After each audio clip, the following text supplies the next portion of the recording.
Before we start, I want you to hit that red subscribe button so that you never miss out on any of our videos. Hey guys, what's up? Welcome back to Celeb Factor. Here are celebs who hated their most famous roles. Number 10, Zac Efron, High School Musical. Zac Efron owes his success to High School Musical and Troy Bolton, so it came as a little bit of a shock to find out that he actually hated his character in the movie. In an interview with Men's Fitness, he revealed that he hates his old self for taking the role. I step back and look at myself and I still want to kick that guy's sometimes. It's been years since High School Musical came out, so Zac is no longer associated with the singing basketball player.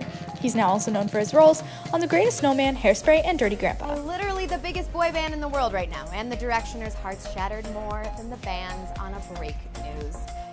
I really like the song. Number 9, Cher, Burlesque. Younger generations know the strong enough singer as Tess from Burlesque, but Cher hardly considers that as a highlight of her long career. It could have been a much better film. It was always sad that it was not a good film, she said in an interview for Guardian, adding some harsh words about the director. Steve Anton, terrible director, really terrible director, and a really terrible script. Cher would probably much rather be remembered as one of the first artists who popularized autotune and the first one who ever showed her belly button on stage. I was the first one. When you're married, you can kind of get, you can get away with stuff. And also, everyone thought that it was I Dream of Jeannie. And I don't think the censors... Number 8, Blake Lively, Gossip Girl. In 2015, Blake Lively gave an interview for Allure and told the truth about how she truly feels about Serena van der Woodsen and Gossip Girl in general. People loved the show, but it always felt like a little personally compromising. You want to be putting a better message out there, she reflected upon Serena's life choices. Many fans agreed that despite being a bully, Blair was actually a much better person than Serena. Serena was a troubled girl, and the show often glamorized her substance abuse struggles and promiscuity. Pianos. What's your favorite season? Fall. Favorite holiday? I love every holiday. What's your best Halloween costume? One that you make with your tree. Number 7, Kate Winslet, Titanic. Titanic was one of the most successful movies of the entire decade, but Kate Winslet has mixed feelings. She told The Telegraph what she really thought about her time as Rose. Every single scene, I'm like, really? Really? You did it like that? Oh my god, even my American accent, I can't listen to it. It's awful. She also admitted that she's a very self-critical person, as all actors tend to be. If she could, she'd go back in time and do the whole thing again just to make it better.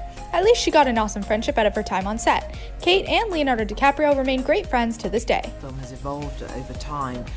You know, it means so much to so many people still, and they love it a lot.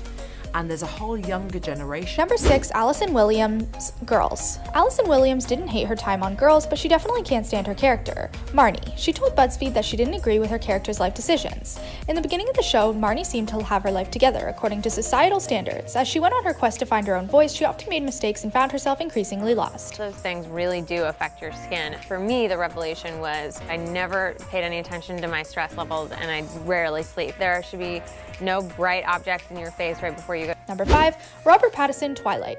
Nobody hates Twilight as much as Robert Pattinson, even though there would be potentially no Batman or Tenet without his starring debut as Edward Cullen. He couldn't stand the story, let alone playing Edward. When I read it, I felt like a book that shouldn't have been published. Pattinson thought that Edward was a pretty weird guy. After all, this 108-year-old was lusting after a teenager and still got involved in emotional messes that only teenagers could or should relate to. Number 4, Brad Pitt, The Devil's Own. The most irresponsible bit of filmmaking, if you can even call it that I've ever seen, is what Brad Pitt had to say about The Devil's Own in an interview for Newsweek in 1997. The thriller has a low rating of 6.2 on IMDb and also starred Harrison Ford and Margaret Qualley. There's plenty of other Brad Pitt movies that are worth watching, but those who want to rest their eyes on the 90s version of Pitt should go ahead and enjoy this guilty pleasure of a movie anyway. Number 3, Katherine Heigl, Knocked Up. Knocked Up is a romantic comedy starring Seth Rogen and Katherine Heigl.